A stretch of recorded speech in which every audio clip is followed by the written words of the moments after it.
So what are we going to look at this evening?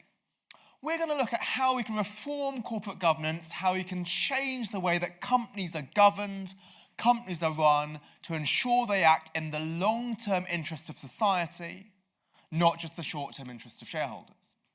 And we can already see why this is an important topic. Just yesterday, we saw the very sad collapse of the patisserie Valerie cake and coffee chain. And just walking out of the tube today, I saw one of the billboards advertising the Evening Standard, how the collapse of Carillion claimed yet another victim. So this is something that should be reformed. I'm going to give my ideas on how to reform it. But as I say at the start of every lecture, my opinion is not necessarily the right one. I encourage you to challenge me at the end. There will be time for questions and answers. I have one view on this topic, but different people can have reasonable different views.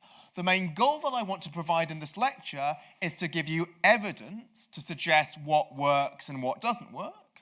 But even if we agree on the evidence, that doesn't mean that there's one right view. Even if we agree on the prices and characteristics of different cars, different people will prefer different cars just based on their preferences. So even if I'm presenting evidence, that does not mean that my opinion is the right one.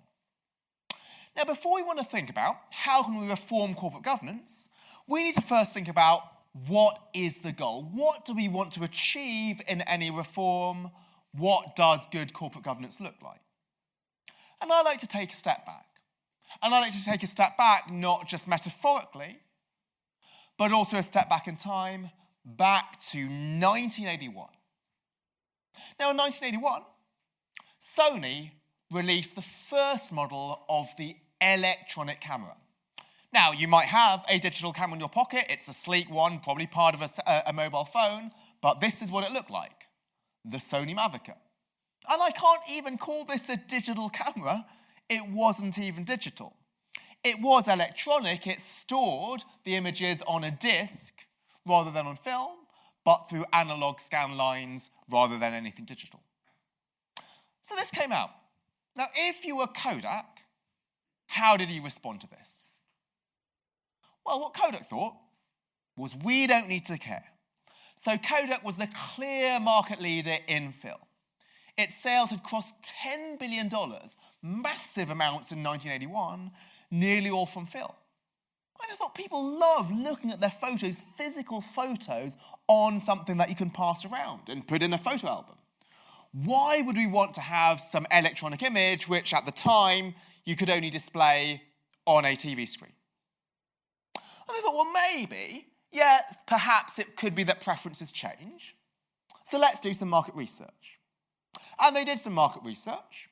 And they appointed Vince Baraba, the head of market intelligence, to do a study suggesting, well, might it be that in the future, if we improve the technology, people would now want to use electronic cameras? And he found that they did. Yeah, maybe this would be something that would change the photography industry, but it would take 10 years. And 10 years was just far too long for people to care about this.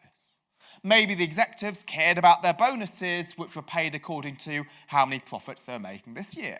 They had what you might call a cash cow, something giving 10 billion of sales every year. Why even change? And the irony here is that if Kodak wanted to respond and wanted to change, it had every opportunity to, because actually it had a patent for the digital camera. It, not Sony, was the first to invent the digital camera in 1976, 5 years before. And if you thought the Sony Mavica model that I showed you was outdated and archaic, let me show you what it looked like, their first digital camera. Something like this. So not hugely practical. It had a cassette tape where they were storing the film, the photos, but it was something that could have had potential. But instead, what happened? Well, a case study summarized what happened. The company just never got around to developing the technology because the money to be made from its traditional business of old-fashioned photographic film was so much bigger.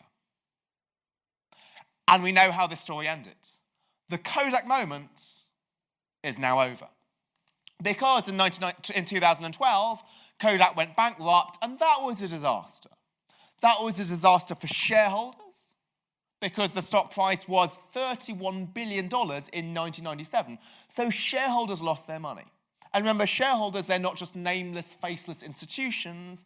They involve people saving for retirement. But the big theme of my lecture series is that we don't just care about shareholders. We also care about society, and society lost as well. Because Kodak employed at its peak nearly 150,000 people. And so these people were out of jobs. Now, some of you who are in the business field might think, well, this is a rather strange thing for me to open up a corporate governance lecture. You might think, what does the failure of Kodak have to do with corporate governance? And you might think this because when we think about corporate governance, we often think about a couple of things. We think about bad corporate governance as being about errors of commission. Those are where you do things which are bad. For example, in Patisserie Valerie, this might be committing some accounting fraud. Or in some other companies which are unpopular nowadays, they might pay the CEO too much, or they might engage in share buybacks to enrich shareholders at the expense of workers. So they are known as errors of commission, doing something bad. Kodak never did something bad. Well, it never did anything, and that was the problem, but that's often not seen as a corporate governance problem. They're often seen as just a victim of changes in technology. And the second reason why you might not think of this as a corporate governance problem, as people often think corporate governance or bad governance is when shareholders enrich themselves at the expense of society. So it might be that the chief financial officer of Patisserie Valerie committed some fraud to pretend he had high earnings and get a bonus at the expense of everybody else. Or maybe, as I just mentioned, a CEO overpays herself and therefore can't pay workers. And all of these things are what I call pie-splitting behavior, where you take something and you hurt everybody else. Now, why is Kodak not seen as a corporate governance failure? Because nobody took from anybody else. Inequality didn't rise. Why? Because everybody lost from that. It wasn't that executives got a fat paycheck and workers lost. Everybody lost, and so this is not often seen as a governance failure. So the first point that I'd like to start with is I'd like to change our view as to what is good and what is bad governance. Bad governance is not only about splitting the pie differently, i.e. chief executives taking more at the expense of everybody else, but also bad governance is about allowing the pie to shrink, not taking actions, and therefore allowing everybody to be worse off. It doesn't need to be that inequality goes up for it to be bad governance. It could be that everybody loses from this.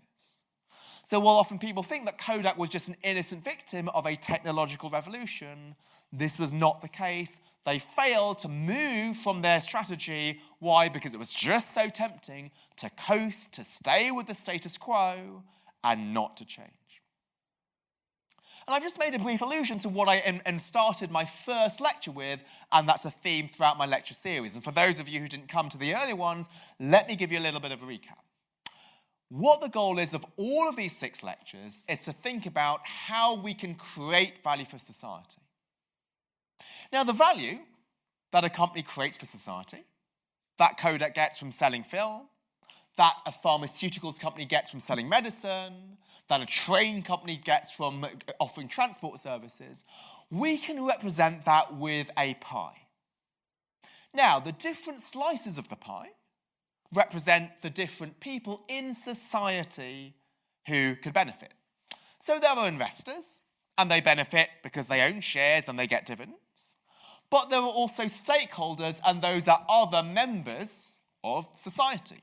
They could be customers who get the products, workers who get livelihoods, the environment because they're affected by your efforts to recycle or plant new trees or pollute, communities, the government through taxes, and so on. And I call all of those who are not investors as stakeholders. And we often think, what is good corporate governance? That's to try to get a more even distribution.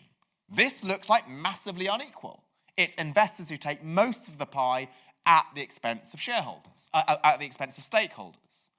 So if we could just change the division to make it look a little like this, wouldn't that be fairer?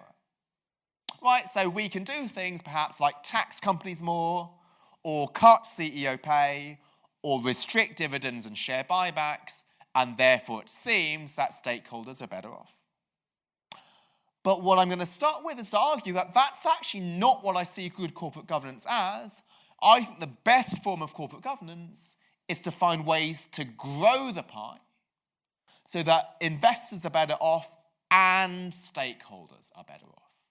So it's not an us versus them argument, who is going to have the larger slice, but if we can find ways to either innovate or, number two, not just fail and coast and stick with the status quo, then this might be something that not only preserves workers' jobs, but also ensures that investors get their dividends and get their profits. Are there ways that we can come about which are able to get this? And while this might seem obvious, when I show this in terms of a graph, we'd rather have this one than the first. This is actually not that obvious, because if you look at a lot of the rhetoric, a lot of the proposals to change corporate governance nowadays, they are about how we can split the pie differently.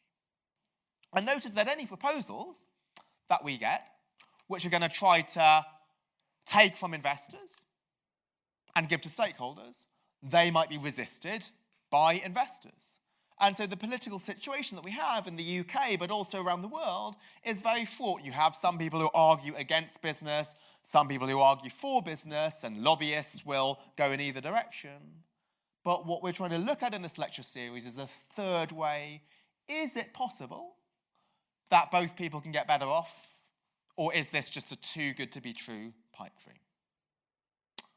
Let's look at some evidence shortly, but before I get to that, let's just hammer home a few points on this concept. Okay, so what I'm arguing here is, what is good corporate governance? That is to promote great companies. What is a great company? It's not one that doesn't pay its CEO too much. It's not necessarily even one that pays a lot of tax. It's one that innovates, designs products that transform customers' lives for the better, provides employees with a healthy and enriching workplace, and preserves the environment for future generations. And shareholders benefit by owning part of a great company, but also other stakeholders benefit as well. So we want to grow the pie, but also it's important that the gains are fairly distributed. It's not just shareholders who benefit. Everybody benefits. Importantly, workers also benefit, rather than just the chief executive, because if a company does well, it's probably down to the workers at least as much as it is the management team. So this stresses the importance of growing the pie through innovation and taking risk. And while I talked about earlier the idea of errors of commission, doing something bad, we want to prevent companies doing bad things, such as accounting fraud, we also must think about errors of omission. That can be just as dangerous. Those are omitting to do certain things, such as to innovate and to change the status quo. So something like Kodak, that was an error of omission because they just chose to coast. And here, you have a rather awkward tension. Right, because if you want to prevent errors of omission, you'd like to lead to freedom and deregulation to encourage companies to take risk. But the more risk that companies take and the more innovative things that they try to come up with, the greater the likelihood they will fail. And on the flip side, if we want to prevent failures, we can just regulate and stop companies taking risks, but then we might fail by not actually taking some innovations. So we need to recognize that some failures are a statistical inevitability of innovation and risk-taking. One potential price of having a lot of inventions is that there will be some companies that try things and fail, and unfortunately, there are job losses. Now, I absolutely cannot be crass and heartless about this. These failures are still really important. I live above a patisserie Valerie. I know by name all of the workers who work really hard in that store, and I'm praying and hoping that a solution is found there. But what I just want to stress here is that there's just a balance between the two. On the one hand, yes, we want to make sure that there's few errors of commission. Companies don't take bad actions because failures like Patisserie Valerie are really damaging. But on the other hand, we need to encourage risk-taking and innovation because if companies don't do that, they might fail by default, as in the case of Kodak. Now, this balance is really difficult to find. For example, let's think about the court system here in the UK. On the one hand, we want to make sure that we don't convict somebody unfairly. So to avoid that, we might say, well, we need to put a really high burden of proof. Maybe rather than having a jury of 12 people, why don't we have a jury of 24 people and they need to be unanimous? But we see here that the higher we put the burden of proof, then the greater the chances that some guilty people may actually go free. And so those are two difficult things. We want to make sure that no innocent person is convicted, but we want to minimize the number of guilty people who go free. And we recognize that the more stringent that we make the burden of proof, one of these errors goes up and the other of these errors go down. And so the challenge of society is we need to find that balance. That balance is really difficult, but my only point here is that we need to take both into account because we often evaluate the strength of corporate governance and whether things are working by saying, well, how many companies have failed? But I think we should also evaluate it by thinking about how many innovations have not been taken. Because in some sense, the UK and the US, while they're seen as cases for corporate governance reform, they also see some of the most innovations in terms of companies, and those innovations benefit consumers and they benefit workers. Okay, so what is good corporate governance? It is trying to grow the pie, trying to be innovative and make sure that the whole of society benefits. What is it not? Surprisingly, good corporate governance is not about promoting the longevity of a company and ensuring that a company never disappears. Why? Well, I mentioned in my first lecture that a company only creates value for society if it delivers more value than could be delivered elsewhere. Because when a company exists, it uses resources. It employs workers. It asks them for their effort, their sweat, their ideas, and their talent. It uses resources. So you need bricks and mortar to build the buildings, and you need financial capital to finance it. Those resources could be reallocated elsewhere. If you didn't build a new factory, maybe the workers could build a school. So you don't necessarily want to make the company bigger and bigger, or even the company to sustain for the long term, if indeed it might have, in some cases, have outlasted its purpose.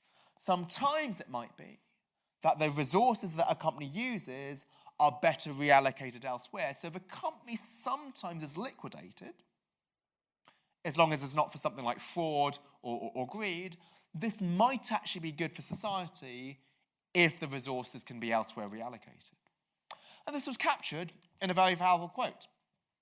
So what he argues here, the author, is the ruthlessness of venture capitalists in killing bad ideas is far more important to their success than the ability to identify diamonds in the rough. The arm's-length system plants 1,000 flowers, uproots hundreds when they do not thrive, and nurtures only a few to bloom. New opportunities abound, while old, tired ways of doing business are ruthlessly eliminated. The system's strength, then, is that it is not heavily biased towards preserving the privileges of incumbent firms and workers. Who do you think wrote that? If for those of you who can't see the name. Does this sound like a heartless capitalist who says, oh, we want just companies to fail and it doesn't matter if others succeed? No, the person who wrote this was a guy called Raghu Rajan, who was the governor of the Central Bank of India, but he wrote this in a book called Fault Lines, where he was criticising the current capitalist system, which led to the financial crisis. He argued there's many things which are wrong with it, just like I'm going to be arguing today that corporate governance needs to be reformed. But what he said is that when you wanted to reform the financial system, we must also recognise that there are some strengths towards it, and these strengths are that they encourage innovation, not just prevent failures from happening. Okay, so that's where we're going to try and get to. How can we change things so that companies create value for society, for shareholders and investors? And what I want to look at now is I'd like to look at some evidence, which is one of the themes of my lecture series. Now, what I'm going to show you is that in some cases, actually, having shareholders running the company could be good for society, because shareholders, they might not just take their own interests into account, they might also care about society as well. So the common debate would argue against what I just said. If you look at anybody who argues for the reform of corporate governance, what will they say? They will say, shareholders, they try to take as much of the pie as possible at the expense of society. So in order to stop them stealing the largest part of the pie, let's take some power away from them. So there's some very serious proposals. For example, Elizabeth Warren, who is going to run for president in the US, suggests let's have 40% of directors on a board be workers. At the moment in the US and in the UK, it's shareholders who choose the directors who run the companies. Why not have workers choose?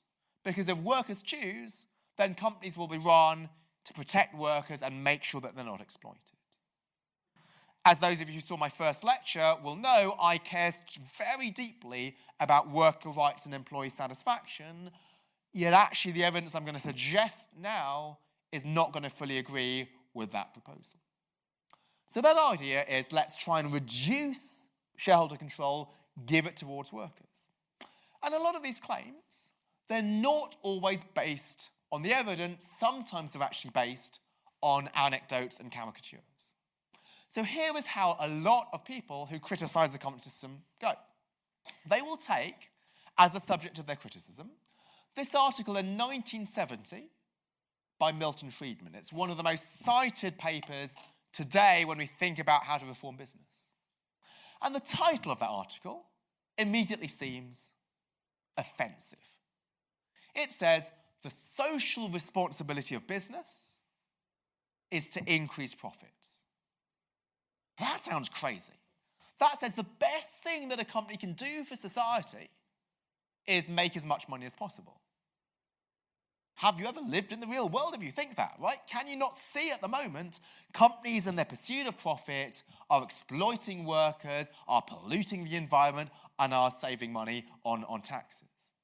And so people criticize that by saying, look, this is the current system with such a narrow view, and therefore by saying that the current system is so narrow-minded, let me now propose my own view of the world, and by showing that the current view is a straw man, it's easy to show that your new view is better. You can sell a lot of books and get a lot of followers. But importantly, what I like to stress, and I stressed in my first lecture, is this argument here is actually far more nuanced than it sounds. Many people who criticize the current system have not actually read this article beyond the title. Yes, it's true that the title, the social responsibility of business is to increase profits, sounds provocative, sounds offensive, but if you actually read Milton Friedman's argument, the reason he says this is that in order to increase profits, at least in the long term, you need to care about stakeholders. You need to invest in your workers. You need to not pollute the environment. Otherwise, your brand will be hurt, and otherwise, your key workers will leave. So actually, there are many things within the current system which already take society very, very seriously. And so we want to make sure that we don't remove all of the good parts of the current system at the same time as making some important improvements. So often it is the case that we try to say everything about the current system is terrible, so that any reform that you propose seems better. but actually there's some parts of the system which are actually good. And one of the irony in these things is that the UK is considered a leader in corporate governance on a global scale. The UK has the Corporate Governance Code, which holds companies accountable to certain things. It has the Stewardship Code, which I'm going to consider in my next lecture, which makes investors do certain things. And these codes are exported overseas. Other countries try to emulate features of the UK when they set up their own codes. And yes, there are some failures, but those failures were not necessary because the codes were ineffective. It was that the codes were not adhered to. So BHS was private, so not covered by the code.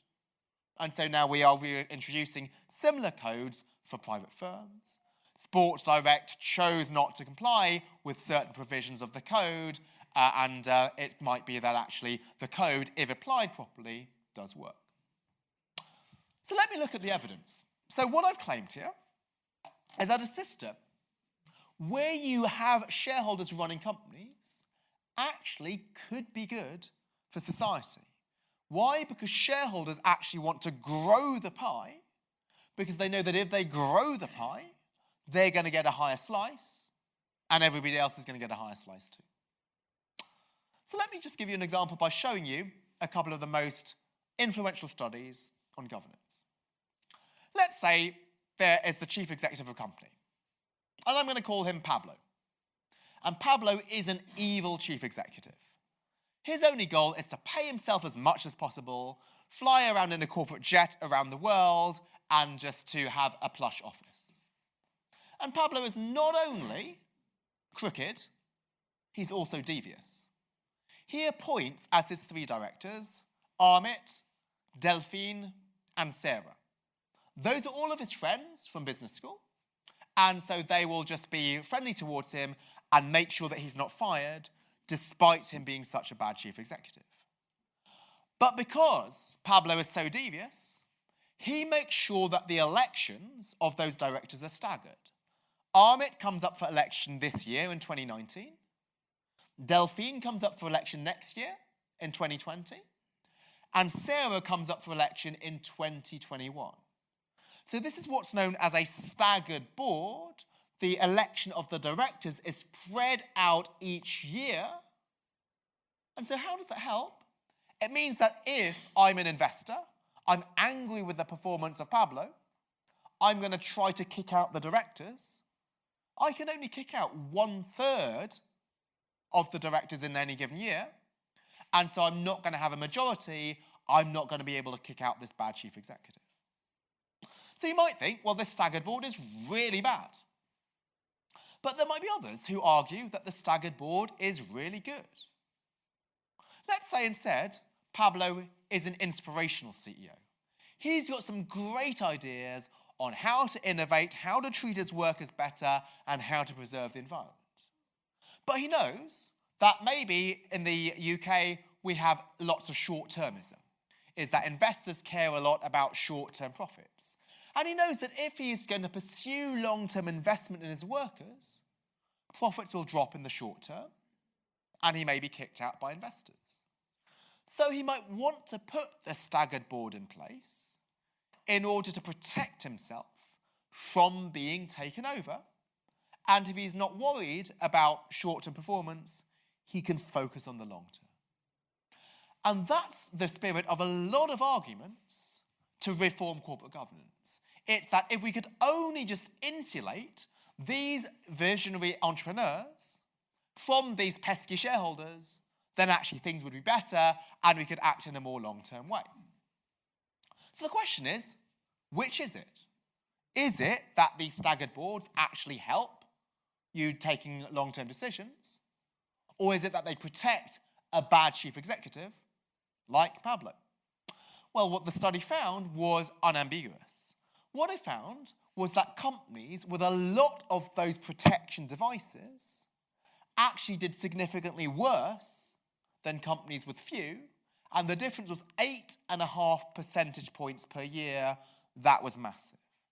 So in layman's terms, companies where the CEO was insulated from accountability to shareholders actually did worse in terms of long-term performance, not better. It wasn't that the freedom from shareholders allowed them to take long-term decisions. It's just that it allowed them to slack and coast. And there's other things that you can do in order to protect yourself from shareholders. And this is something known as a dual-class share, which is also something which is proposed in the UK. Here's how this works, and this is what we have in the likes of Facebook and Google. Most companies have one share, one vote. If I have a share in the company, I have one vote as to which directors are elected. But there's some companies, like the likes of Facebook and Google, where the founders, the entrepreneurs, they have 10 shares for every vote. So when they sell their shares to outsiders and have outsiders owning part of the company, those outsiders have very few votes. So the argument is, well, this is a way in which we can make sure we retain control of the company and we don't have to worry about these outsiders who are just focusing on short-term profit. But again, we can look at the evidence and we find that companies with those voting structures pay their CEOs too much, do worse acquisitions, and do worse investments. Again, suggesting that a corporate governance system where shareholders have power is actually not necessarily bad for value. Now, you might hold me up there. For value, I said. But I've measured value by looking at the stock price and other shareholder measures. But I mentioned at the start, we care about not just shareholders, we care about employees and the like. So that's why this study is really interesting. So what this looked at was it compared 37 countries around the world because different countries have different governance systems. So in some countries, shareholders have a lot of power. They can vote at elections by post or electronically. In other countries, shareholders have to physically show up, and that's harder. And what this study found was that the countries with stronger laws which favour investors, they actually did better on 11 out of 12 measures of stakeholder value, such as labour relations, community involvement, and environmental orientation. And I think these findings are really interesting because they change the traditional view of investors on their head. Right? We often think that entrepreneurs are the heroes of society. They have ideas, they create jobs, they build companies. And it's absolutely true that entrepreneurs do have a huge effect on society. We absolutely want to understand their importance. But investors are often seen as the enemy. Right? People know the names of many great entrepreneurs. Most people could probably only think of the name of one investor, Warren Buffett. We often don't think about them as adding value to society. But just like a car has an accelerator pedal and a brake pedal, a great company has an entrepreneur with the vision and the drive and the inspiration, but also maybe investors that put on the brakes and say, well, maybe that investment decision might not be a good one. Maybe I've got an outside idea on how to run the company which is slightly different from yours. And indeed, there's several cases where we see once great companies which just go under because of a unaccountable founder. So there's this company, Daewoo, which was a Korean giant, founded by former shipyard worker Woo Chung-king. And he just invested in as much as possible. As The Economist said, he was used to making investment decisions on the spot based on hunches. No external accountability. People just trusted his gut. This company was broken up in 1999. Even more familiar to you might be Yahoo. Joe Yang, one of the founders, he rejected a $47 billion takeover bid from Microsoft. The stock price fell to a third of its value by the end of the year, and actually some pension funds filed a lawsuit. This destroyed a lot of value for shareholders. Why? Because he just wanted to be in control of the company. And one rather bizarre instance was Groupon. So Groupon, that was founded by Andrew Mason, who was the CEO, and he was given a $6 billion takeover bid by Google. And then he responded to the bid in this following way, by turning it down. And so there was that video which hopefully will start to play. One time he called me up, he goes, I'd like to announce one thing to my employees myself, but I've heard the IPO is actually quite soon. The IPO filing. Is that the DARPA death race stare? Well, that worked. I'm completely finished. I don't know what else to do. Why didn't you sell your company to Google?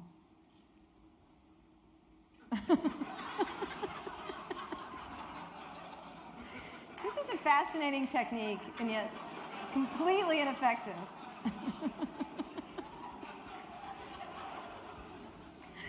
Oh, God.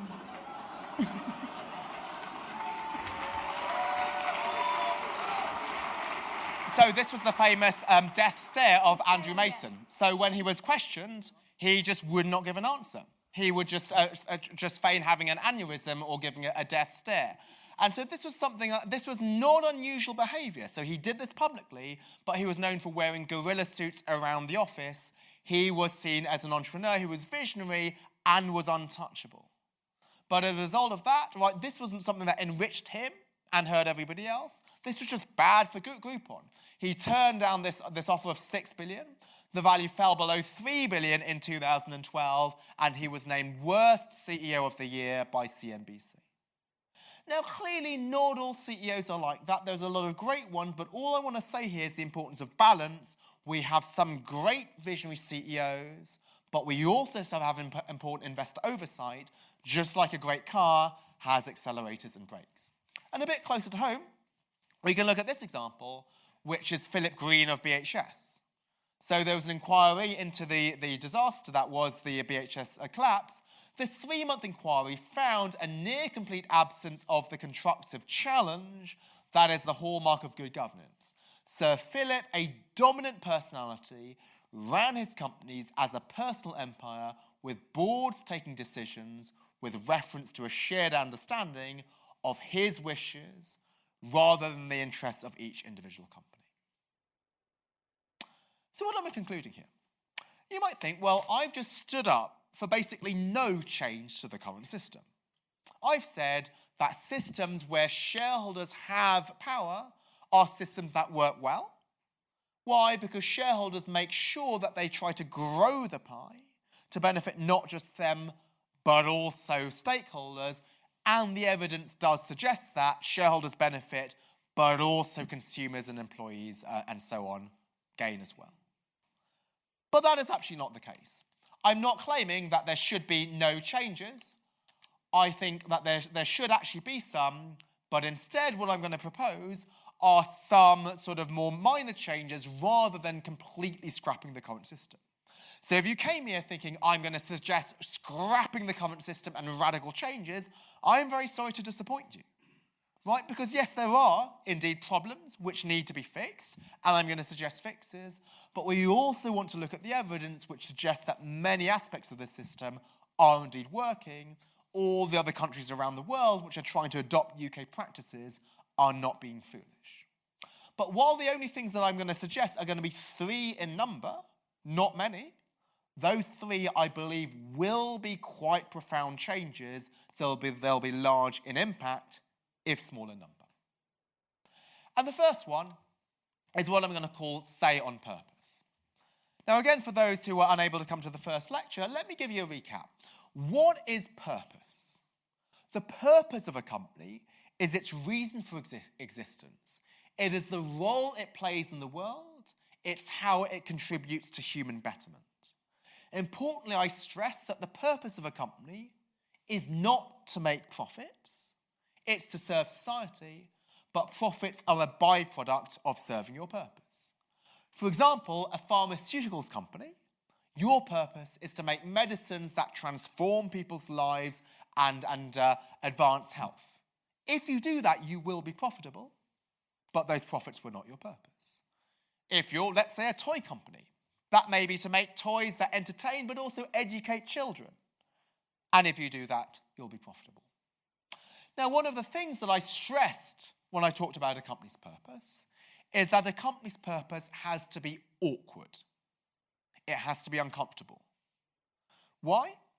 Because many important business decisions involve trade-offs. I talked 2 lectures ago about a company who chose to shut down an energy plant even though it made hundreds of workers redundant, because that energy plant was the dirtiest polluting plant in Australia. But how did its purpose help? Because its purpose highlighted that it saw the environment as even more important than employees. So a purpose statement, if it's to have any value, asks you who a company exists for. Yes, we care about employees and customers and the environment and shareholders and the taxpayer, but there's some decisions that will benefit some of those and hurt others. So a clear purpose suggests, well, who is the first among equals? When the rubber hits the road and there's a difficult decision, who are we going to prioritise? That's who it exists. And why it exists is that once you've decided who you exist for, how are you going to serve them? If I'm going to exist for my customers, am I going to serve them by reducing my prices or increasing my quality?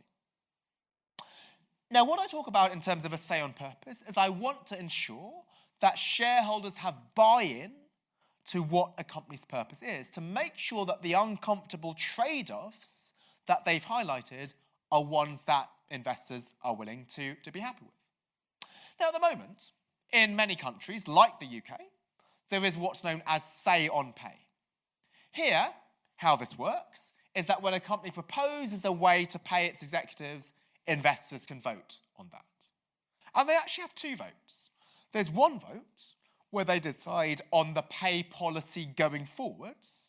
So that policy might say the maximum that the CEO can get paid is 5 million. But also, there's a second vote which looks backwards.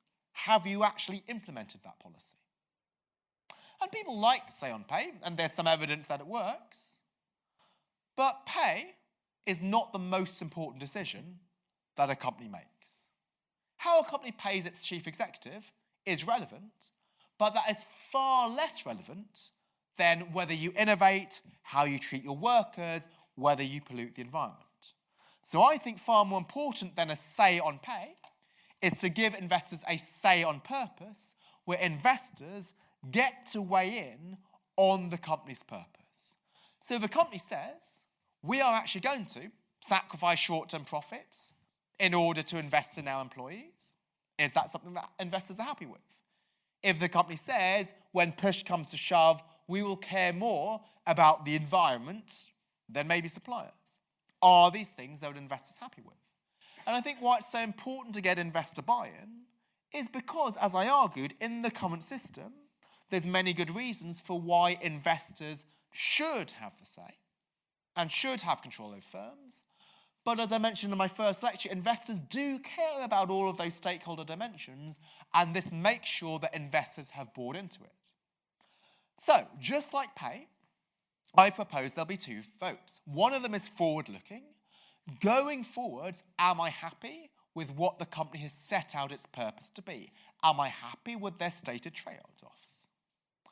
But second, and even more importantly, is looking backwards. Has the company lived up to it? Well, it's so great, so it's very easy to have a great inspirational purpose statement, but is the company walking the walk, not just talking the talk? So have you actually trained your workers like you said you would? Have you cut your carbon emissions? How much have you promoted youth employment? And why is that so important?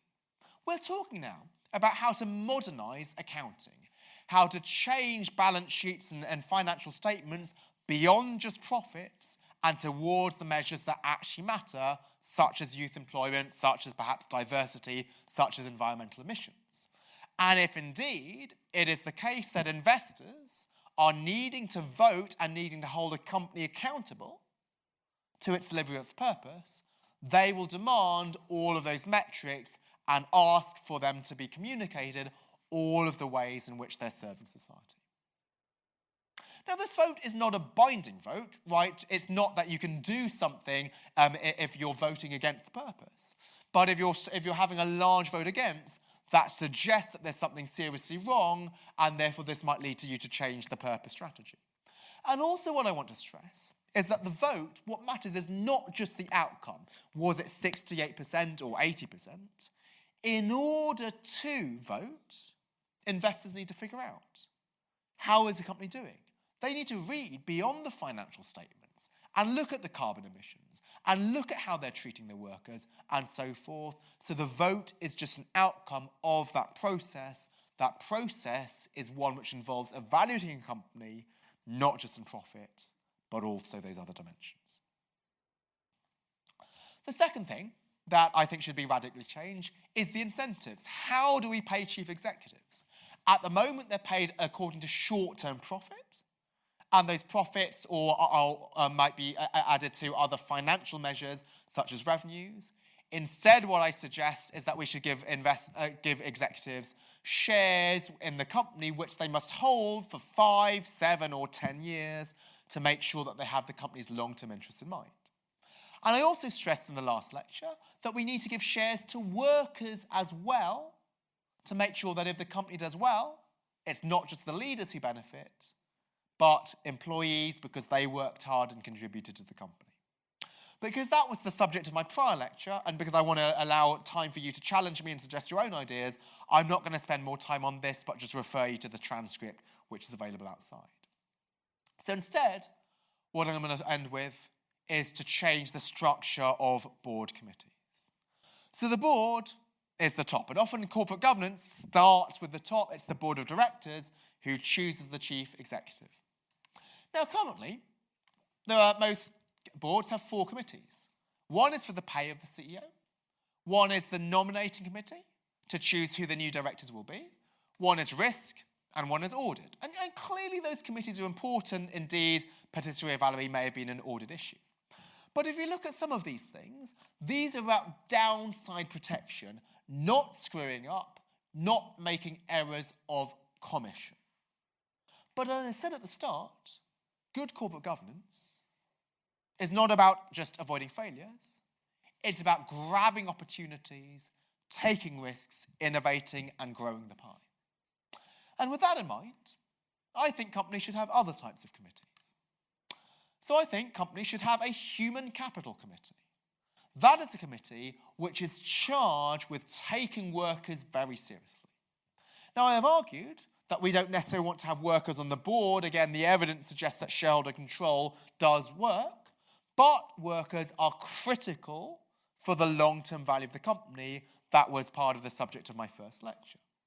And this committee should be charged with making sure that workers are fairly treated, invested in, and thought of as a huge asset and resource of the firm. This involves many things. One of them is pay.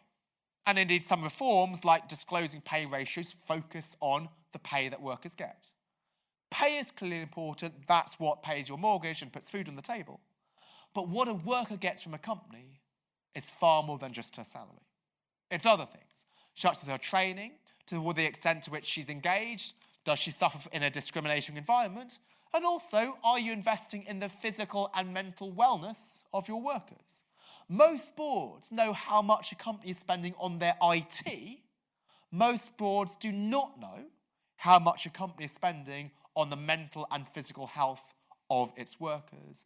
And something like a human capital committee should be charged with that. And also, there might be other types of committees which are relevant. Certain companies, if you're in the tech industry or pharmaceuticals, maybe there should be an innovation committee. So while the risks committee makes sure you don't mess up on the downside, this makes sure that you take opportunities on the upside. Maybe for some other companies, you might want an environment committee if you have a large effect on the environment. But basically what I'm saying is whatever you define in your purpose as being important, that should be reflected by what is seen as important at the board level. So let's wrap up. And there's other things I don't have the chance to go through today, but they will be in the transcript. In conclusion, what is good corporate governance? Where do we want to get to when we think about these reforms? It's not just about companies not screwing up. It's not just about companies paying themselves too much. But it's about companies innovating and growing the pie for investors and stakeholders. I would see Kodak as a major corporate governance failure, even though it's often not seen that way. And so the way in which we can do this is to grow the pie for the benefit of all, rather than taking from investors to give to stakeholders through say on purpose, through long-term incentives, and through board committees. And investors are key to enforcing this. Why? Because we are within a system of shareholder control, and the subject of my next lecture, the stewardship role of investors, is to make sure that investors do their job of actually taking all these things into account. But that will be for another time. So for now, I'm very happy in the final 10 minutes to take any questions, challenges on things that I've said. And also, given I'm about errors of omission, not just errors of commission, what are things that perhaps I failed to say? Well, maybe there are other aspects of governance that you have ideas to reform that I didn't get the chance to go through. So thank you very much for your attention. I really look forward to your challenges now.